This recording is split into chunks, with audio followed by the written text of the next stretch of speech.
All'epoca della Serenissima, gli squeri, i tipici cantieri per le imbarcazioni a remi, erano in tutta Venezia, moltissimi a Castello, dove ora che in città gli squeri si contano sulle dita di una mano, cerca di sopravvivere quello di Sant'Isepo. Fu donato al comune nel 1878 con vincolo di usufrutto perpetuo a favore della società di mutuo soccorso Carpentieri e Calafati, un ente senza fine di lucro le cui piccole attività di manutenzione, dopo la chiusura dell'ultimo cantiere motonautico nel 2015, non possono bastare ad evitarne il degrado. È un luogo sostanzialmente abbandonato, ma la società di mutuo soccorso ha un progetto molto bello che ha già presentato al comune per rilanciarlo e farne un luogo della tradizione e del lavoro artigianale, proprio dei mestieri tradizionali d'acqua. Ecco quindi che noi ci interroghiamo la giunta per sapere che intenzioni ha rispetto a questo progetto e quindi se ha appunto la voglia di intervenire.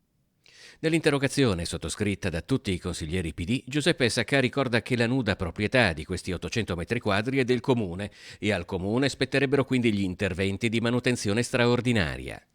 Quanto ci vorrebbe per salvare quello che alla fin fine è un patrimonio anche culturale identitario della città di Venezia? Allora, si parla di un progetto di 1,5 milioni di euro più IVA, 2 milioni, quindi una cifra sicuramente importante, ma sappiamo benissimo che il Comune può affrontare queste spese per stralci, quindi in più anni, e comunque il Comune si può anche far promotore per trovare investitori privati o anche rispetto ad altre istituzioni. Insomma, 2 milioni di euro, certo non è una cifra da poco, soprattutto in questo momento storico, ma non è una cifra introvabile, soprattutto per rilanciare un luogo del genere in questa città.